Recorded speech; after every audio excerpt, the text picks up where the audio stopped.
I'm Jonathan Watkins, the director of Ikon Gallery. Ikon, situated in Birmingham, is concerned particularly with the presentation of contemporary and modern art.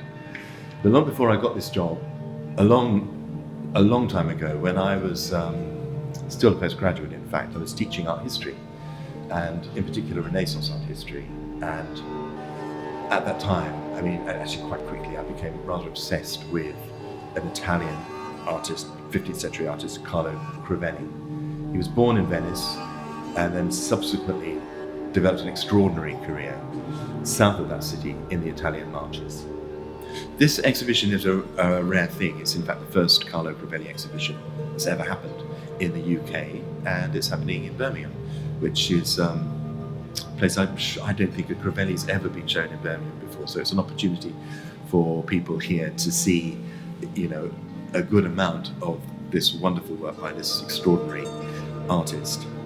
It's happening at Ikon, and in doing so, we're actually trying to convey that as a historical figure, he's very relevant in terms of current artistic practice. And it's something that we do occasionally at Ikon. We have historical shows approximately once a year. And the basic point of that is to remind people, of course, that all artists were once contemporary artists.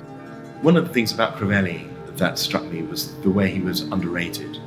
Art history at that time, and we're talking now about the early 1980s, pretty effectively had marginalized him in favor of other artists like Leonardo or Bellini or Andrea Mantegna.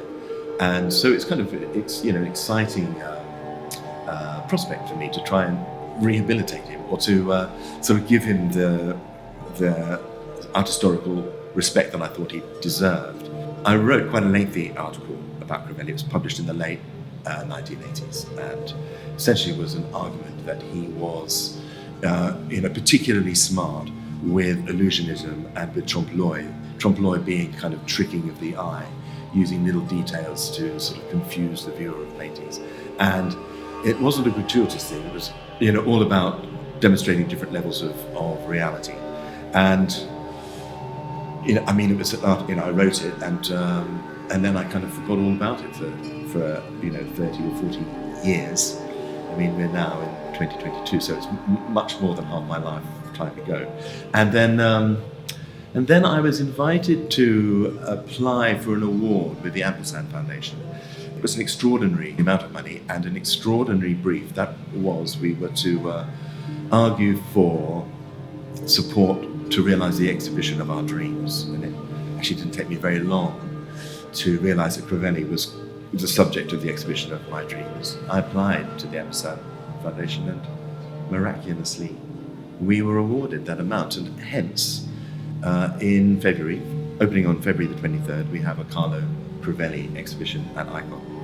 Perhaps the most historical exhibition that Ikon has ever had and ever will have. The exhibition is in many ways a kind of curatorial translation of the article that I wrote. So many of the works that we have in this exhibition, in fact, illustrated that article and exemplified the kind of smartness. Not only the elegance, the beauty, the extraordinary style of Crivelli, but also this kind of cleverness that he brings to his work. So we have, for example, a work in which we see a monk kneeling in a landscape, and above him is a sort of garland of fruit. And you think, well, that's kind of not so unusual in a Renaissance painting. But then you notice that the fruit actually throws shadows on the sky. So what Crivelli is conveying is that this is not a sky. The painting is not a window onto some other world. It is, in fact, a painted sky. It's a shadow thrown illusionistically onto a representation of the sky.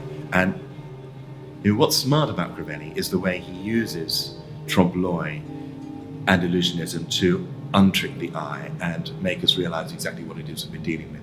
That is, an object in the real world. And there's no other artist like him, certainly up until that time, who was so concerned to convey sort of material fact of a work of art. We see it in other paintings, other little details like little flies that he inserts into his pictures. And you look at them and you think, well, that's, there's a fly in a room, but then you realise that the fly is actually to scale with you in the room where you're standing. So the fly is again on the painting rather than in the painting. It's so smart. And in other works in the exhibition, you'll see, for example, in the Annunciation, which is perhaps Crivelli's masterpiece, his use of single-point perspective. This was a way of opening up pictorial space that was invented in the Renaissance. And, that Crivelli can use it, that he knows what it does is clear, but at the same time, he's cancelling out its effect in order to assert the flatness of the surface of the painting, the fact that the painting is an object in an object world.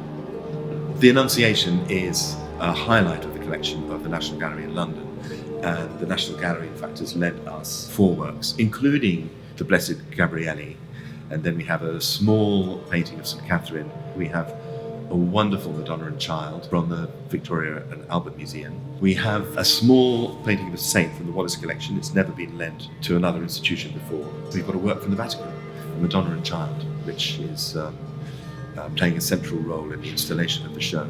So we've been incredibly fortunate, really, through the generosity of these other institutions, who've sort of joined in this project and made it particularly enjoyable to work on.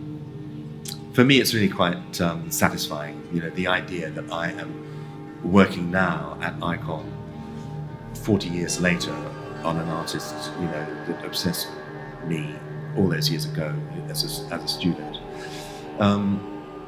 In so doing, in working on the project, I've realised, how many other people have been thinking along the same lines. Young art historians now are following up a lot of the ideas that were in that article that I wrote in the 80s. And one in particular, Amanda Hilliard, is working as our consultant curator at Ikon, and she and a number of other younger ones are contributing to the catalogue that we are publishing, and that they're also contributing to the public programme that will be taking place alongside the Crivelli exhibition. So besides the show, there's a lot more to do. There's an extraordinary publication to read, and there are lectures and roundtable discussions and seminars also to attend.